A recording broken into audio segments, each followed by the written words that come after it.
Hola, muy buenas tardes a todos y un saludo desde acá, desde el convento de los hermanos de San Juan. Espero que sí me estén viendo y que sí me estén escuchando. Si no, pues mándenme algunos mensajitos aquí por el chat, que estaré al pendiente. Y pues quisimos hacer este especial del Día de las Madres para festejar a todas nuestras mamás, para darles gracias por haber aceptado esa encomienda que el Señor les ha dado de ser mujeres en este mundo muchas veces pues dominado por los hombres y hombres muy desconsiderados para con las mujeres. Pero gracias también sobre todo por haber aceptado no solamente ser mujeres, sino haber aceptado ese regalo que es la maternidad. Felicidades a cada una de ustedes, saben que las admiramos, las queremos y las tenemos en nuestro corazón y en nuestras oraciones. Y ahí discúlpenos a nosotros los hombres que a veces no sabemos valorarlas como hijas de Dios y como embajadoras de Dios. Hay algo que ustedes nos dan a nosotros los hombres y a todo el mundo que pues nosotros no podemos tener ni podemos comprender. Solo ustedes en ese misterio de mujeres pueden transmitírnoslo. Muy bien. Hola, sí, perfecto. Entonces aquí estamos en vivo desde el convento de los hermanos de San Juan en este especial del Día de las Madres. Y yo estaré aquí viendo un poquito la computadora, me disculparán que no estaré viendo siempre a la cámara, porque estoy manipulando aquí pues el aparatito que nos hace poder hacer esta transmisión en vivo. Y pues sí, les decía que el día de hoy vamos a consagrarlo a este tema, la redención de la maternidad, pues especialmente pensando en ustedes mamás, y todas esas mujeres que a lo mejor no han podido ser mamás, pero que tienen ese deseo de ser madres y que de alguna manera u otra tienen ese llamado a realizar pues esa maternidad, al menos en el aspecto espiritual. Y quisiera compartirles en esta media hora, 40 minutos, este tema sobre la maternidad. Y lo que vamos a hacer es voy a presentarles estos 4 temitas que ustedes ven por aquí. Perfecto. A ver, déjenme arreglo una cosita. No, creo que sí se ve muy bien. Estos 4 pequeños temas que pues conformarán este tema de la redención de la maternidad según pues algunos textos bíblicos que les voy a presentar. Y cómo lo que intentaremos hacer es cómo el Señor quiere redimir, cómo tiene una intención cuando crea a la mujer y al hombre, pero en especial a la mujer en su maternidad, y vemos cómo esto viene a ser redimido por la encarnación del Hijo de Dios. Eso es lo que intentaremos ver. Entonces, en un primer momento, veremos cuál es ese plan de Dios con respecto a la maternidad, ¿sale? Pues hablaremos un poquito de cómo el hombre y la mujer son creados a la imagen de Dios. En específico la mujer, vamos a detenernos un poquito en eso que nos interesa en esta charla. Veremos también que Eva es madre de todos los vivientes, de todos los hombres, según como la llama su esposo Adán. En el segundo momento hablaremos de las 2 grandes tragedias en el Antiguo Testamento con respecto a la maternidad. Una de ellas pues es la esterilidad. La mujer está llamada a la maternidad y hay mujeres que no han podido en el Antiguo Testamento tener hijos. También veremos que existe pues otra gran tragedia en el Antiguo Testamento con respecto a la maternidad, y esto es pues tener hijos, pero tener hijos que le salen a uno medio tramposos, impíos, irreligiosos. También de eso nos habla el Antiguo Testamento. Y después veremos cómo Dios hace promesas a estas mujeres. Tercera parte de esta charla, van a ser cortitas, no se preocupen, no va a durar horas. Tercera parte de esta charla, hablaremos de cómo esta maternidad es redimida en María, a través de la encarnación del Hijo. Y sobre todo también veremos cómo María es modelo de discípulo y también de madre, porque es el tema que nos interesa. Bueno, pues si están listos, vamos a ir avanzando en nuestra charla. Entonces, la primera cosa que queremos compartir sobre este tema de la redención de la maternidad es primero pues ver cuál es el proyecto de Dios sobre el hombre y la mujer, sobre la maternidad en específico. Pero quisiera que nos detengamos en este pequeño texto del Génesis que nos habla de la creación del hombre y la mujer. No sé si se acuerdan, existen 2 relatos de la creación del hombre y de la mujer, y vamos a detenernos en este primer relato, que es el más cortito. y que nos habla de la creación del hombre y de la mujer en un conjunto, como si salieran en la misma horneada del pan. Si van teniendo preguntas, me las van poniendo en el chat y ahorita tomaremos tiempo para responder a todas ellas, ¿sale? Pero quisiera avanzar primero en el tema y después abocarme a las preguntas. Bueno, pues en este primer relato de la creación vemos cómo Dios crea al hombre y a la mujer. Vamos a leerlo. Dice así. En el libro del Génesis, capítulo 1, versículo 26 al 28. Entonces dijo el Señor: ahora hagamos al hombre a nuestra imagen. Él tendrá poder sobre los peces, las aves, los animales domésticos y los salvajes, y sobre los que se arrastran por el suelo. Cuando Dios creó al hombre, lo creó a su imagen, varón y mujer los creó y les dio su bendición. Les da esta bendición que los hace fecundos, ¿se acuerdan? Les dice, les doy mi bendición y multiplíquense. Bueno, entonces, en estos simples versículos vamos a tratar de desmenuzar algo muy importante. Y es que en realidad el hombre y la mujer han sido creados a imagen de Dios. El uno y el otro han sido creados a imagen de Dios y por lo tanto poseen una dignidad singular cada uno de ellos. Esa dignidad les viene de esa imagen que han recibido de Dios. ¿Ven? El hijo de un rey tiene la dignidad del rey. ¿Por qué? Porque pues es el hijo del rey. Él hereda esa dignidad que le viene de su padre. Después uno puede usar mal uso de esa dignidad, puede perderla. Y puede, como le pasó al hijo pródigo, por ejemplo, ¿ven? Él era pues hijo de un padre muy amoroso, pero no le importó, juntó los bienes que supuestamente le pertenecían en herencia, y se fue a vivir una vida que él quería vivir. Y después, pues con la cabeza agachada, vino hacia su padre diciendo: padre, yo no merezco ser tu hijo, pero dame de comer porque tengo hambre. Pero no le dijo así exactamente, pero fue lo que lo motivó a regresar hacia su padre, ver que su padre era amoroso y trataba bien a todo el mundo, y sin embargo él se estaba muriendo de hambre. Pues bien, entonces podemos hacer mal uso de esta dignidad, pero esta dignidad en realidad la tenemos, y es bien importante, nada nos hace perder esta dignidad. Porque somos hijos de Dios, del Rey de los Reyes, nada nos puede hacer perder esta dignidad. Pero lo que quiero hacer es detenerme en ese versículo 27 específicamente, para que vean cómo el hombre y la mujer han sido creados, sí, a imagen de Dios, pero de una manera especial, según este primer relato. Dice así: cuando Dios creó al hombre y a la mujer, cuando Dios creó al hombre, lo creó a su imagen, varón y mujer los creó. Ven, aquí la palabra hombre es tomada como el género, pues, como la humanidad entera.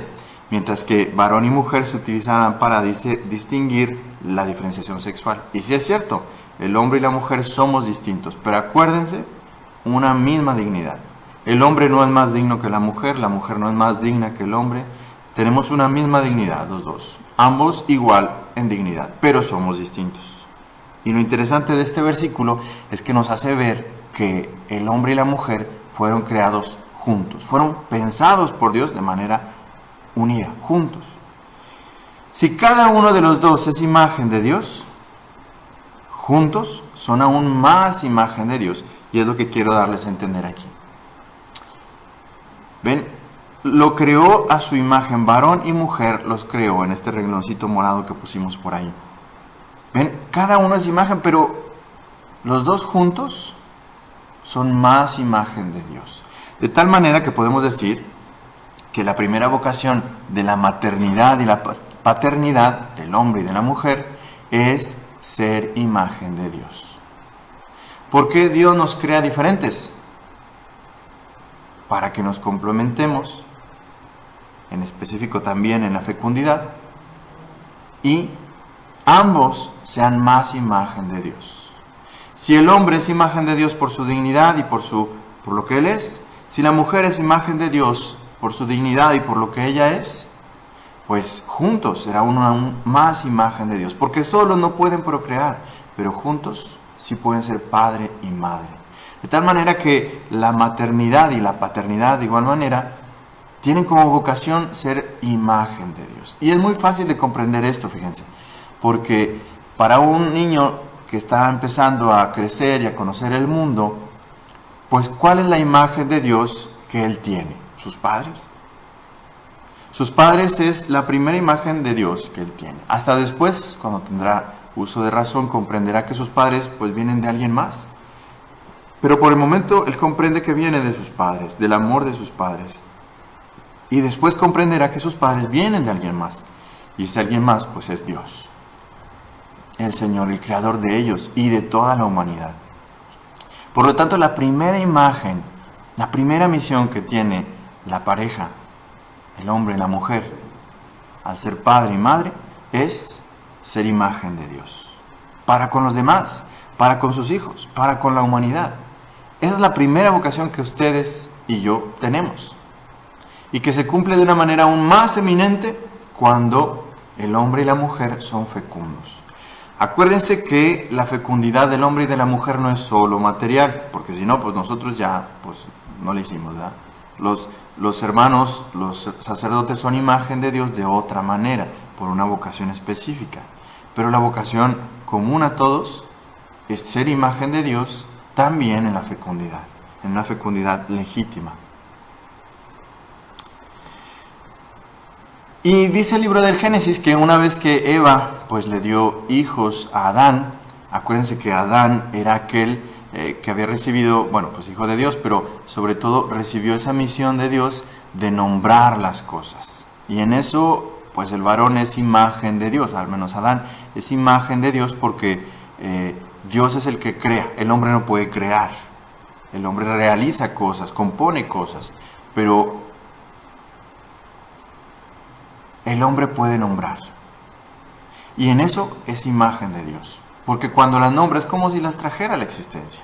Y de hecho esta tradición se guardará a lo largo de la Biblia, de toda la tradición bíblica. Porque acuérdense que el que pone el nombre a los niños en la tradición judía, en la tradición bíblica, pues es el papá.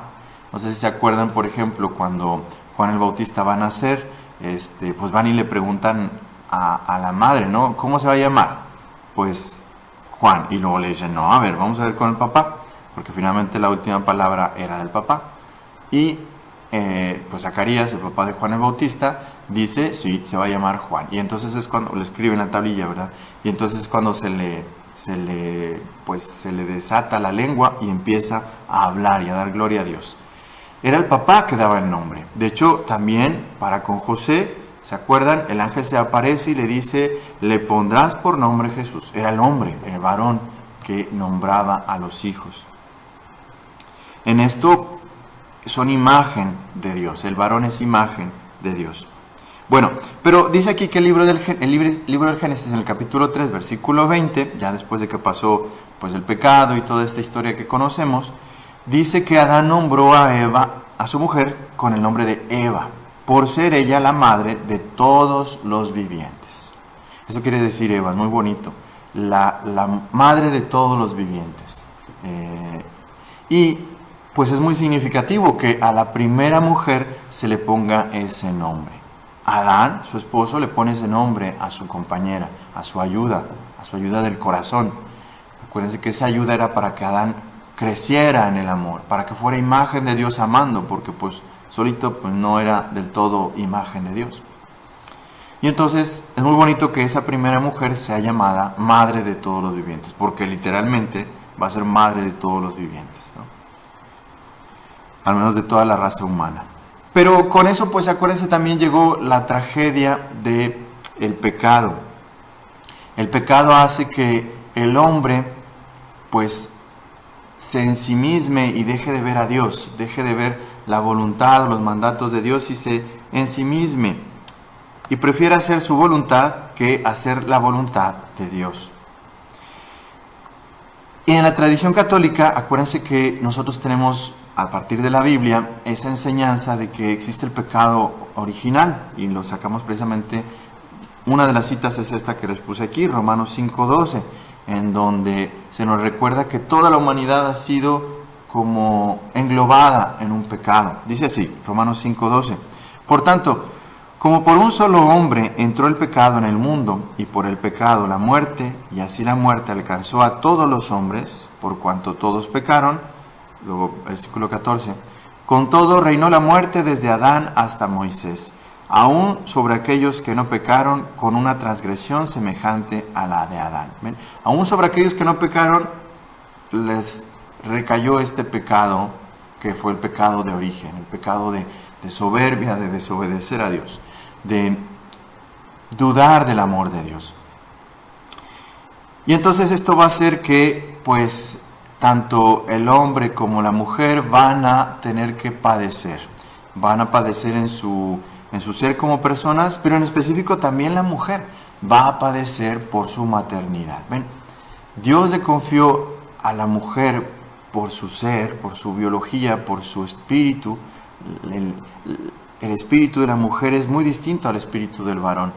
Tiene otra manera de abordar las cosas, tiene otras intuiciones que el hombre a veces le cuesta comprender porque es mucho más racional, cerebral, despegado de la tierra, ¿no? Y la mujer recibió ese gran don de poder ser madre, de poder engendrar en su vientre y poder educar a sus hijos. Pero esto también va a tener un castigo. Dice el libro del Génesis, después del pecado, que pues la penitencia que Dios, más bien no que Dios le impuso, sino que la consecuencia de esta desobediencia primera, de este primer pecado que tocó la maternidad de Eva, pues es en los dolores de parto. Pero acuérdense que esos dolores de parto no solamente son materiales, porque uno puede decir, bueno, pues no duele tanto, o dura, bueno, no sé la verdad, pero dicen que sí, ¿verdad? O pueden poner la famosa anestesia, esta de la columna, que, bueno, ya no se siente tanto, o la cesárea. Y entonces, ¿dónde quedaron esos dolores de parto? Pues no se trata solamente de los dolores materiales, se trata también de los dolores, pues, del corazón. Cuando tienen un hijo, las mujeres, pues la vida se les va en eso. Se vuelven madres. Su corazón ya no es nada más para ocuparse de ellas, es para ocuparse de la criatura que les ha sido confiada. Ser madre es sufrir mucho. Y si no, que lo digan todas las mamás que nos están oyendo, que lo pongan aquí en este chat. Ser madre es sufrir mucho. Y sí, dice el libro del Génesis, es consecuencia de esa primera desobediencia. Ya sé que me van a preguntar, entonces si no hubiera habido pecado original, no hubiera habido dolores en el parto. Yo digo que no lo sabemos porque hubo pecado original, no podemos especular de que no hubiera habido pecado original, la verdad es que sí lo hubo, y la realidad es que pues existen dolores de parto, pero también existen dolores del corazón. Yo creo que de todas maneras hubiera habido los dolores normales del amor. Siempre amar cuesta, siempre amar hace sufrir a las personas, porque es descentrarnos de nosotros, es centrarnos en alguien más. Y una madre pues es ejemplo de amor. Una madre ama, por lo tanto, pues sí sufre, porque ama. Y es cierto, no existe otra manera de venir a este mundo. Solo, pues ni siquiera sabemos si Adán y Eva fueron creados así de la nada, ¿no? Solo Dios es creador de eso. Pero tal vez creó el cuerpo de Adán y Eva a través de la evolución, a través de las leyes naturales de este mundo, y a un momento dado, no sé, hizo que se transformaran en seres humanos. La verdad no lo sé. Por cierto, les recomiendo que lean un artículo muy bueno, se los puse allí en la última línea, de Benedicto XVI, en ese libro que se llama La fe y la ciencia, en la página 129, es un paréntesis para los que se interesen en ese tema. Pero sobre todo, pues no existe otra manera de venir a este mundo. Todos los que estamos aquí en este mundo caminando y sufriendo del coronavirus, o de la gripa, o del frío, o del calor, pues hemos nacido de una mujer. No existe otra manera. No podemos ser creados, como lo dicen las películas de ciencia ficción, pues en un tubo de ensayo. Bueno, tal vez la fecundación, pero no el desarrollo de un ser humano. Nadie ha nacido de una máquina.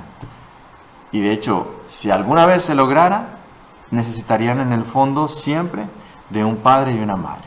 Porque no se puede de otra manera. Necesitamos una madre. Y aunque un niño haya nacido de una máquina, pues no va a sobrevivir sin ese lazo afectivo de una madre. Imagínense cómo se va a sentir un niño que nació de una máquina y cuando descubre que es hijo de una máquina. De hecho hay una película así, ¿verdad? Creo que sí. Que una robot se vuelve la mamá de alguien, algo así. Bueno, entonces, seguimos en nuestro plan. Lo primero que dijimos fue que el hombre y la mujer fueron creados a imagen de Dios y por lo tanto tienen una misión, ¿verdad? Aquí se los vuelvo a poner. La misión de ser imagen de Dios. Y juntos, en su amor, en su fecundidad, son aún más imagen de Dios. Luego vimos cómo Eva sí es llamada madre de todos los vivientes, de todos los, perdón, ahí puse creyentes, pero es vivientes. Pero sobre todo vimos que también a través del pecado llega como un castigo para la maternidad, para el hombre y para la mujer. Segundo punto de esta charla es hablar de cómo en el Antiguo Testamento se habla un poco de la maternidad y en realidad hay mucho que decir. Pero yo me quise detener en dos aspectos importantes y es que la maternidad va a conocer en el Antiguo Testamento dos grandes tragedias. La primera de ellas es la esterilidad. ¿Cómo es que Dios, si dotó al hombre y a la mujer de fecundidad, cómo es que, en específico aquí a la mujer, cómo es que hay mujeres que no han podido tener hijos en el Antiguo Testamento? Hasta nuestros días, evidentemente, pero aquí nos detenemos en el Antiguo Testamento. ¿Cómo es posible que la mujer que está llamada a ser madre no pueda ser madre? Es como frustrante. Y de hecho hay varios símbolos en la Biblia que se utilizan con relación a la esterilidad. Por ejemplo, la sal o el azufre. La sal de hecho es muy especial porque también es signo de fecundidad, pero también puede ser símbolo de esterilidad. De hecho sucede cuando arrojas sal a la tierra, pues se vuelve estéril, las plantas se mueren porque hay demasiada sal, ¿no? El mar muerto, ¿por qué se llama mar muerto? Pues porque hay demasiada sal. Pero hay un ejemplo muy elocuente de lo que es este sufrimiento de la mujer por no tener hijos en la mamá del primer gran profeta del pueblo de Israel. ¿Se acuerdan? De Ana, esposa de Elcaná. Si quieren vamos a leerlo en el primer libro de Samuel, capítulo 1, versículo 10 y siguientes. Y dice así: Y Ana, llorando con el alma llena de amargura, se puso a orar al Señor. Y le hizo esta promesa: Señor Todopoderoso, si te dignas contemplar la aflicción de esta sierva tuya, y te acuerdas de mí y me concedes un hijo, yo lo dedicaré toda su vida a tu servicio, y en señal de esa dedicación no se le cortará el pelo. Bueno, pues era un signo, ¿no? De consagración a Dios, no raparse el pelo. Pero lo que quiero subrayar es ese sufrimiento de Ana. De hecho, los versículos anteriores, desde el inicio del libro de Samuel, se nos cuenta esta historia de Ana y de Elcaná. Elcaná tenía otra esposa. Acuérdense que en esos tiempos pues era algo que se aceptaba, que el hombre podía tener varias mujeres. Abraham también tuvo varias mujeres, Jacob, etc. Pero la otra mujer de Elcaná se burlaba de Ana y la hacía sufrir porque ella sí era fecunda, mientras que Ana era estéril. Y ella sufría. Cada vez que iban al templo de Dios, al templo del Señor, ella sufría porque pues ella era pues sola, no tenía descendencia. Tenía a su esposo, sí, y pues tenía todos los hijos de la otra mujer, pero ella estaba sola. Es un gran sufrimiento para una mujer que no conoce o no puede tener hijos. Es frustrante, es algo que desgarra porque está grabado no solo en nuestra biología, no solo en la biología de la mujer, esa fecundidad, sino también está en como nuestro ser. Somos llamados, decíamos al principio, a ser imagen de Dios, y esa maternidad viene como a cumplir esa imagen de Dios que tiene la mujer. Dios es madre, y la mujer al ser madre se vuelve como más plenamente ella misma. También existen otros muchos pasajes en donde vemos esa tragedia de la esterilidad. Vemos, por ejemplo, el ejemplo de la prima de la Virgen María, ¿se acuerdan? La mamá de Juan Bautista, esposa de Zacarías, que precisamente ella también es estéril, y ya cuando fue grande, el Señor le concedió tener un hijo, y eso fue el signo, ¿se acuerdan? La señal para María de que Dios pues cumple lo que hace. y María pues va a visitarla en el misterio de la visitación. Acuérdense cómo dice y Santa Isabel cuando él se sabe que está encinta. Él dice, el Señor se dignó quitarme mi oprobio. Ven, es un peso. De hecho, es también considerado como un castigo divino, si yo no puedo estar encinta, es que Dios no me ama, es que Dios me rechaza.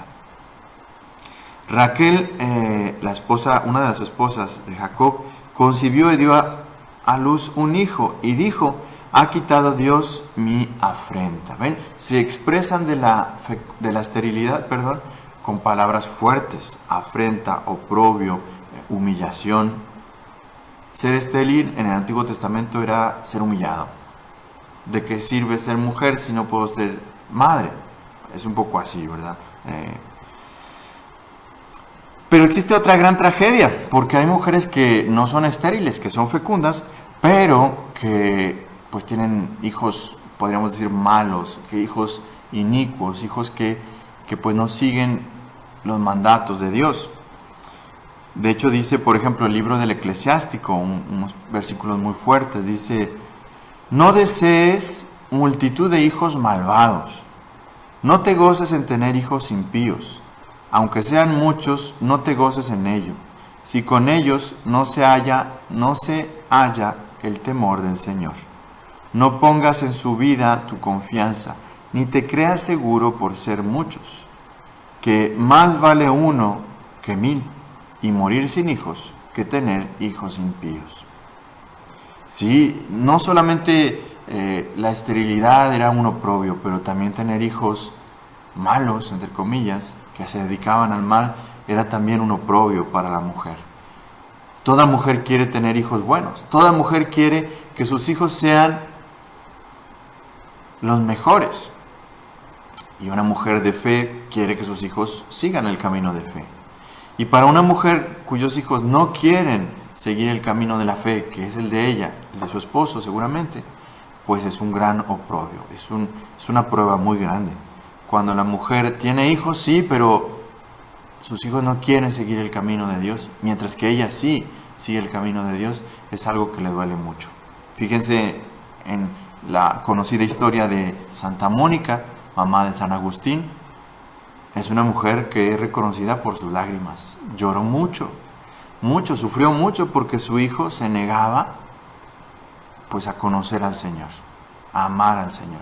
Hasta ya grande, a los 30 años, 30 y tantos años, San Agustín dio su brazo a torcer y aceptó a Dios, al amor de Dios. Conoció a Jesús y lo amó. Mientras que Mónica, su mamá, lo había educado desde su pequeñez en la fe y él rechazó todo. De hecho, gracias a Dios, ella, Santa Mónica, tuvo la fortuna de ver a su hijo ya convertido, ¿no? Pero sí, en realidad, una mujer que tiene hijos, pero que su camino, el camino de sus hijos se desvía, híjole, es un gran dolor. Y en el Antiguo Testamento también está presente.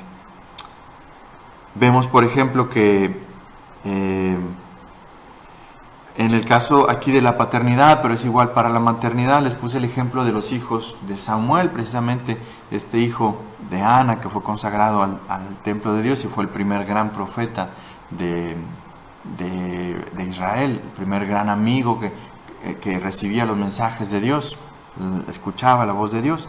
Pues él tuvo hijos, pero sus hijos, dice, les dejo que lo lean, el primer libro de Samuel, no siguieron sus pasos. Ellos se dejaron mover por la codicia, la avaricia, y finalmente desviaron su conducta. Se hicieron malos. Y eso fue un gran dolor para su padre. Les digo, aquí pues es un papá, pero es igual para una mamá. Y a lo mejor hasta más. Acuérdense, no se trata, al decir que son hijos malos, no se trata de hacer un juicio moral, sino constatar, ¿no? En realidad, pues no, las personas nunca son malas, son sus actos que pues a los ojos de Dios son malos, a los ojos de la tradición bíblica. Entonces, dos grandes tragedias en el Antiguo Testamento con respecto a la maternidad. Sí, la mujer es creada a imagen de Dios, ella puede ser madre, pero a veces no puede ser madre en la esterilidad. Y a veces es madre, pero sus hijos pues se desvían por el camino del mal. Y eso hace que la madre sufra, y sufra mucho.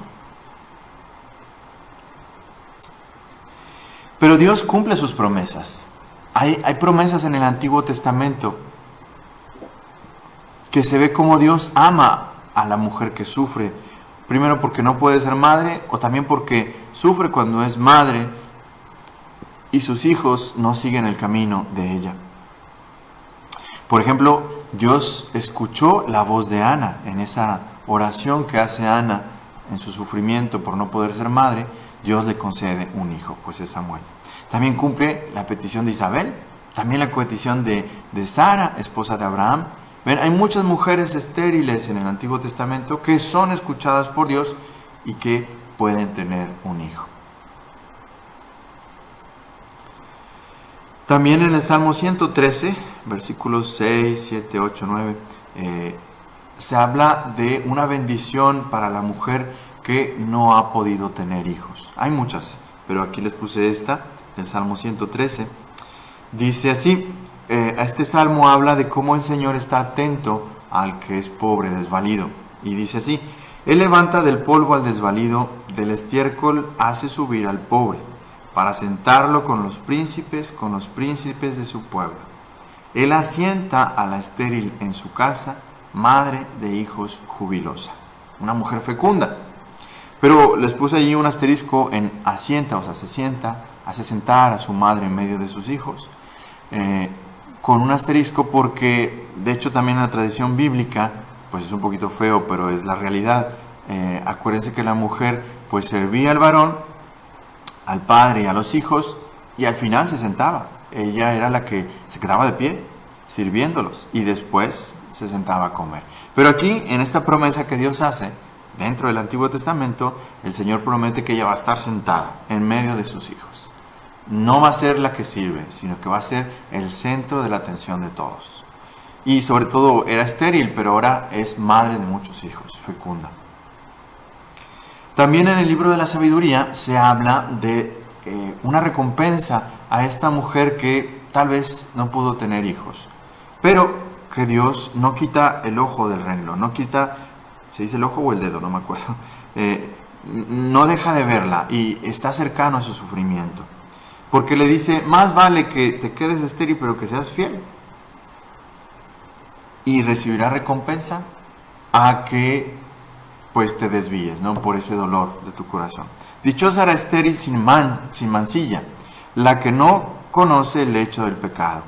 Tendrá su fruto en la visita de las almas. ¿Ven? La mujer que es fiel, aunque es estéril, el Señor la recompensará. Y sobre todo yo quiero insistir en ese hecho de que la maternidad culmina en la educación de los hijos. ¿Ven? Es una sola cosa, engendrarlos y educarlos es una sola cosa. Por eso es que a veces si biológicamente ha habido algún problema y no han podido ser madres, y lo digo para las madres actuales, acuérdense que el Señor nos llama a ser fecundos en cuanto a nuestro corazón, nuestra inteligencia, educar y transmitir el bien a los demás. Eso es ser fecundo. Por eso es que los sacerdotes podemos ser llamados padres, porque somos llamados a una fecundidad que es reflejo de Dios, una fecundidad espiritual. Jesús no tuvo hijos y sin embargo tiene muchos hijos, todos nosotros los creyentes. ¿Por qué? Porque es fecundo en cuanto a su educación, es fecundo en cuanto a lo que Él transmite. ¿Cómo vamos? ¿Bien?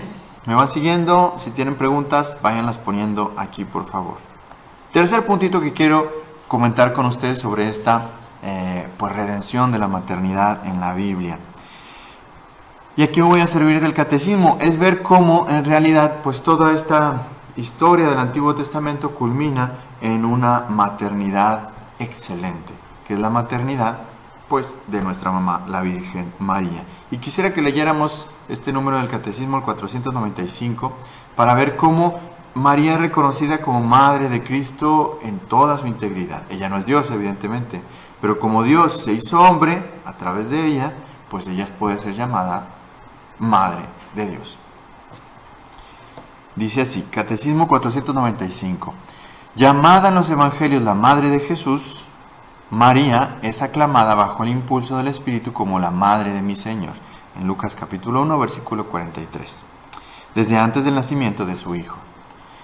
En efecto, aquel que ella concibió como hombre por obra del Espíritu Santo y que se ha hecho verdaderamente su Hijo, según la carne, no es otro que el Hijo eterno del Padre, la segunda persona de la Santísima Trinidad. La Iglesia confiesa que María es verdaderamente Madre de Dios. ¿Por qué decimos que ella es Madre de Dios? Pues por su Hijo. Su Hijo es verdaderamente Dios, entonces ella es verdaderamente Madre de Dios. Y aquí hay todo algo maravilloso que sucede. Es en María que se hace esta alquimia increíble de la persona de Jesús. Verdadero Dios, verdadero hombre. Dios se hace hombre en ella. Ven, es como el grado más grande que podemos tener de maternidad. María es Madre de Dios. Digan ustedes, ¿se puede recibir un título mayor una mamá?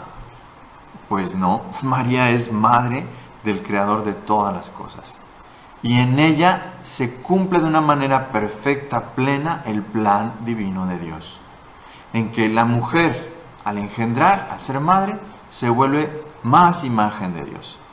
Porque María, al engendrar al Hijo de Dios, ella misma se vuelve Madre de Dios. Es como la imagen más grande que puede tener, o el cumplimiento más grande de esa vocación que una mujer puede tener a ser imagen de Dios. María es Madre de verdadero Dios. Y acuérdense que Jesús, al tomar carne de la Virgen María, en realidad no son dos personas. Cuando decimos verdadero Dios, verdadero hombre, no nos estamos refiriendo a dos personas, es una sola persona, Jesús, la segunda persona de la Trinidad, el Verbo. Acuérdense, Padre, Hijo, Espíritu Santo. El Hijo es quien toma carne en el seno de la Virgen María y se hace verdaderamente hombre. Una sola persona, dos naturalezas, la divina y la humana. Verdadero Dios, verdadero hombre. Jesús es entonces Hijo de María, verdadera Madre. La Theotokos, así es una palabra en griego que se utilizó en el concilio que proclamó, creo que es el concilio de Éfeso, que proclamó este misterio para toda la iglesia, ¿no? María es verdaderamente Madre de Dios. ¿Por qué? Porque su misión está ligada a la de su Hijo. Si Jesús es verdadero Dios, ella es verdaderamente Madre de Dios. Pero la iglesia también la reconoce como Madre de la Iglesia. Y eso es como un segundo rol de la Virgen María. Y de hecho vamos a leerlo ahorita mismo en el Catecismo. María es Madre de Dios y por lo tanto pues también es Madre de los miembros del cuerpo de Dios, es decir, de nosotros. Vamos a leerlo así. María es reconocida como Madre de la Iglesia. Catecismo párrafo 464. El papel de María con relación a la Iglesia es inseparable de su unión con Cristo. Deriva directamente de ella. Esta unión de la Madre con el Hijo en la obra de la salvación se manifiesta desde el momento de la concepción virginal de Cristo hasta su muerte. Ven, puesto que la vida de la Virgen María está tan unida al Redentor, su misión como Madre del Redentor continuará con la misión del Hijo. Porque, y de hecho lo veremos un poquito más adelante, María recibe ese encargo de ser madre del discípulo amado y por lo tanto de todos nosotros. Pero lo que es importante es ver cómo ella finalmente, si es verdaderamente Madre de Dios, pues también es Madre de todos los miembros del cuerpo de Dios. Cristo es la cabeza, nosotros somos los miembros, pues ella es Madre de todos nosotros. Su rol como Madre es de engendrarnos a la vida divina, engendrarnos a la fe, a la esperanza, a la caridad. María es Madre porque todos sus sentimientos, todo su ser, toda su vocación como mujer se realizan de manera perfecta cuando ella es Madre de Dios y cuando ella es Madre de la Iglesia, cuando nos engendra a la vida de la gracia, cuando nos lleva hacia Jesús, cuando intercede por nosotros, cuando ora por nosotros, cuando nos aconsejan en el corazón, en la oración, cuando nos enseña a alejarnos del peligro, del pecado, y nos conduce a su Hijo Jesús. En realidad, la vocación de María es una vocación de madre. No solo porque es madre de Jesús, sino porque también es madre de todos los que ama a Jesús. Si ella ama a Jesús y Jesús nos ama a nosotros, pues ella nos ama infinitamente a nosotros, porque sabe que somos preciosos a los ojos de Dios. Hemos costado la vida de su Hijo, claro que sabe lo que valemos. Claro que tiene una conciencia muy clara de lo que somos para Dios. Y ella, amando a Dios, nos ama. Y además recibió ese encargo de ocuparse de nosotros como madre. Ven, en ella se realiza plenamente este designio original de Dios de la maternidad. No puede haber una madre más plena que María. No puede haber una madre más dichosa en su maternidad que María. Por lo tanto, también no puede haber una madre que haya sufrido más que ella. La perfección también está del lado del sufrimiento. Si ella ama más, pues sufre más. Si ella tiene más hijos, pues sufre más.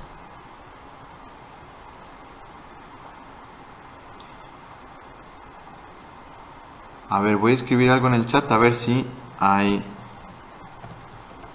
preguntas, porque hasta ahorita no me han mandado y quiero ver si está funcionando el chat. Sí funciona. Bueno, seguimos adelante con nuestra charla. Ya estamos llegando al cuarto punto. Y aquí lo que me interesa es ver cómo María en realidad es madre, pero también es discípula. Y es modelo en cuanto a discípulo y es modelo en cuanto a madre. Dice así el catecismo en el número 967. Por su total adhesión a la voluntad del Padre, a la obra redentora de su Hijo, a toda moción del Espíritu Santo, la Virgen María es para la Iglesia el modelo de la fe, de la caridad y de la caridad. Por eso es miembro muy eminente y del todo singular de la Iglesia. Incluso constituye la figura, typus, de la Iglesia. María es el prototipo. Tenemos una palabra en español que significa eso, el prototipo, es decir, así el primero como el cual todos deben parecerse. María es eso. María es este ser que realiza perfectamente el designio de Dios sobre nosotros, lo que Dios quiere sobre nosotros. Por lo tanto, ella es la primera discípula, el prototipo de ser discípulo. Ya me estoy trabando, perdón. El prototipo de ser discípulo. Ella es la discípula por excelencia. Acuérdense que ser discípulo significa imitar a Cristo, sentir lo que Cristo sintió, hacer lo que Cristo hizo, hablar lo que Cristo habló. Un discípulo es, sí, alguien que imita a su maestro, alguien que es una copia de su maestro, y es la más grande vocación a la que nosotros podemos aspirar. Díganme ustedes si existe un ser que sea más imagen de Cristo, aparte del Padre y el Espíritu Santo, evidentemente, un ser humano que sea más imagen de Cristo que María. María es esa imagen por excelencia, es como esa réplica de Cristo, y por eso ella es discípulo. Bueno, y por último quería comentarles esto de que ella es modelo de madre. Y fíjense, muy interesante, porque no solamente es discípulo para todos nosotros. Yo como varón me puedo identificar con ella porque ella es maestra en cuanto al seguimiento de Cristo. Lo dice el catecismo y lo dice la gran tradición de la Iglesia. Pero la mujer también puede identificarse aún más a ella, porque ella, la mujer, tiene este rol de ser madre. Y María es la madre por excelencia. María es la que sabe ser mamá. Dice en el capítulo 19 de San Juan que Jesús encomendó a María al discípulo amado. Y acuérdense que el discípulo amado somos todos nosotros, ¿verdad? Le dio este encargo específico. Mujer, he ahí a tu hijo. Cada uno de nosotros, tú, yo. Pero una de las cosas eminentes que hace la mamá es educar el alma de su hijo. Sí es cierto, lo engendró en su seno, pues lo tuvo, lo parió, pero ahora hay que ocuparse de él. Y no solamente de las necesidades de su cuerpo, también de sus necesidades del corazón y de su mente, sus preguntas, la educación. De hecho, esta pandemia nos ha recordado cuánta paciencia ocupa una mamá, ¿verdad?, para ocuparse de sus hijos. Nos ha hecho ver cómo ese rol tan íntimo y tan importante de la mamá cerca de sus hijos para educarlos es esencial. No es la educación de los profesores, es la educación de los padres. Y en un primer momento, de una manera muy importante, la mamá. Después sí, también el papá, claro, tendrá un papel muy importante en la educación del hijo. Por eso la paternidad y la maternidad se complementan. Pero, de una manera específica, hoy hablando de la maternidad en realidad no está concluida hasta educar, engendrar en el espíritu a su hijo. La maternidad física culmina en la maternidad espiritual. Recordemos que no somos dos cosas juntas, cuerpo y alma, en realidad somos una sola realidad. La madre que engendró el cuerpo está llamada a también educar a su hijo, engendrar el espíritu, educarla en la fe, educar en la caridad, en la esperanza. Maternidad es educar, definitivamente. Una madre que quiera tener hijos pero no ocuparse de ellos no es mamá. Mamá es principalmente educar, porque es la culminación de la gestación física. Pero la segunda cosa, yo creo, en la que las mamás pueden también inspirarse en María para ser madres, ser mejores mamás, es en cuanto a la voluntad de Dios sobre sus hijos. Ven, a veces se dice que las mamás mexicanas son muy aprensivas, o muy posesivas, les preocupa mucho el bienestar de sus hijos, y qué bueno, eso es símbolo del amor. Pero esto no debe ser a tal punto que sea un impedimento para que la voluntad de Dios se realice en sus hijos.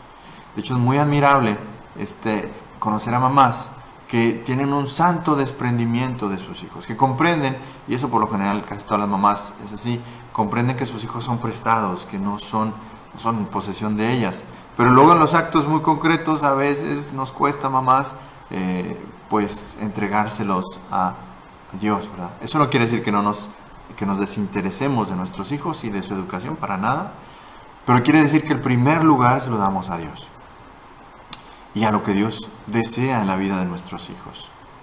Qué triste es escuchar a un muchacho que dice que sus papás, su mamá, no quiere que, siga tal camino, ¿no?, en su vida, o se consagre, o vaya a la iglesia, porque pues la mamá se está mostrando por encima de la voluntad de Dios para con este niño, para con este muchacho.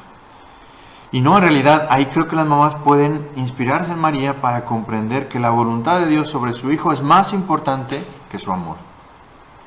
Fíjense, si existió una mamá que amara a su hijo como María, no existió una mamá que amara tanto a su hijo como María. María amó a su hijo como ninguna otra mamá, su único hijo Jesús. Y sin embargo, aceptó plenamente la voluntad del Padre para con su hijo. Ella estaba ahí al pie de la cruz, aceptando esa voluntad del Padre. No era una mamá posesiva. Cuando Jesús fue a predicar, lo dejó. Sí, es cierto, mostró preocupación, por ejemplo, cuando Jesús adolescente se perdió y finalmente tuvieron que ir a buscarlo. Estaba preocupada y le dice: no, hijo, ¿por qué nos haces esto? Estábamos muy preocupados tu padre y yo. Pero recibió una buena lección. María supo que la voluntad del Padre era más importante para su hijo que su propio amor, que su propia preocupación. Entonces, sí, una madre realmente acepta que su hijo no le pertenece y lo invita a hacer la voluntad de Dios. Ven, yo creo que no existe una culminación más grande de la maternidad que invitar a nuestros hijos a seguir la voluntad de Dios, más que cualquier otra cosa. Ven, es la educación más grande que podemos dar a nuestros hijos, la educación en la fe, y una fe que confía en la voluntad de Dios, de tal manera que sus hijos se interesen en realizar esa voluntad de Dios en su vida. Yo creo que es la culminación más grande de una mamá, poder decir, pues sí, yo te engendré, yo te eduqué, pero ahora yo te encamino a que tú hagas la voluntad de Dios en tu vida. Yo creo que no existe una mamá más feliz, una mamá cristiana más feliz que esta, la que puede realmente reconocer que su hijo hace la voluntad de Dios y se lo entrega a Dios. Ven, este amor de madre no desaparece, pero ese amor de madre lo invita, hace que se interese su hijo en ese cumplimiento de la voluntad de Dios en su vida. Entonces, un pequeño resumen sobre esta charla. Lo primero que vimos es el designio de Dios sobre el hombre y la mujer, y en específico sobre la maternidad y la paternidad. Vimos que son llamados el hombre y la mujer a ser imagen de Dios, pero de una manera específica, cuando el hombre y la mujer se unen en su amor y procrean, son aún más imagen de Dios, como una imagen más explícita de esa fecundidad y de ese amor de Dios. Por lo tanto, la maternidad tiene como meta, como finalidad, ser imagen de Dios. El segundo aspecto que vimos es que en la historia de la salvación, en el Antiguo Testamento, existen tragedias con respecto a la maternidad. Sí es cierto, ese es el designio de Dios, pero existen tragedias. Y las dos grandes tragedias es la esterilidad o bien tener hijos que siguen un mal camino. Después vimos cómo en María se cumple esta redención de la maternidad. ¿Cómo? A través de la encarnación del Hijo. El Hijo, al tomar a María como su madre, redime de una manera particular, de una manera desde dentro, este misterio de la maternidad. Lo eleva a la dignidad de Madre de Dios. María es Madre de Dios. Y también vamos a reconocer que ella es Madre de la Iglesia. ¿Por qué? Porque al ser Madre de Dios, ella también es Madre de los que Dios ama, de los que Dios ha hecho, de los que Dios ha redimido, del cuerpo de Dios. Y por último vimos cómo María en realidad es modelo de discípulo, y tal vez esto ya lo sabíamos. Discípulo en el sentido de imitar a Cristo, ser imagen de Cristo, sentir lo que Cristo siente, hacer lo que Cristo siente, dice, y decir lo que Cristo dice. Pero también ella puede ser modelo en cuanto a la maternidad, en cuanto a la educación y en cuanto a el desprendimiento de los hijos para que haga la voluntad de Dios. Una mamá ejemplar como María acepta que la voluntad de Dios pasa por encima del amor y de la familia y de muchas otras cosas. Pues muchas felicidades a todas las mamás y ojalá que esta fiesta de las madres pues la pasen muy bien, como dice el Salmo 113, una madre fecunda en medio de sus hijos. De una manera especial también mandamos un saludo a todas aquellas mujeres que por alguna razón pues no han podido ser madre. Sepan que el Señor está cerca de ustedes y que pues Él es fiel a sus promesas, y que a lo mejor si no has podido ser madre de manera física, el Señor te invita a dejar tu legado como madre espiritual en este mundo. ¿Cómo? A través de la caridad, a través de la oración, a través de tu ejemplo como mujer íntegra. Acuérdense las promesas que leímos en la Biblia. El Señor prefiere una mujer estéril pero fiel a una mujer con muchos hijos y que no sigue el buen camino. Bueno, pues si tienen ahí por ahí alguna preguntita, me la hacen llegar. Si no, dentro de un momentito vamos a terminar esta transmisión. De nuevo, felicitamos a todas las mamás y les mandamos un fuerte abrazo de parte de los hermanos. Gracias a todas las mamás a todas las familias y a todos los papás que nos han ayudado en esta fiesta de las madres. Saben que hicimos unos pequeños regalitos, vendimos algunos pequeños regalitos. Gracias a todos ustedes que nos ayudaron para el mantenimiento aquí de nuestra vida, de nuestro convento. Y mañana será la rifa de estos regalitos que seguramente alguna de ustedes va a recibir por ahí, o a lo mejor ya recibió. Y lo haremos después de la misa, ¿sale? Bueno, pues yo me despido de ustedes, les mando un fuerte abrazo y pues primero Dios, nos vemos el próximo sábado con el hermano Vicente en una nueva emisión de Sábados Familiares. Un fuerte abrazo y una oración muy grande para todas las mamás. Unidos a ustedes, a su felicidad, pero también a sus sufrimientos, a todas las mamás las queremos y oramos por ustedes. Dios las bendiga y hasta pronto.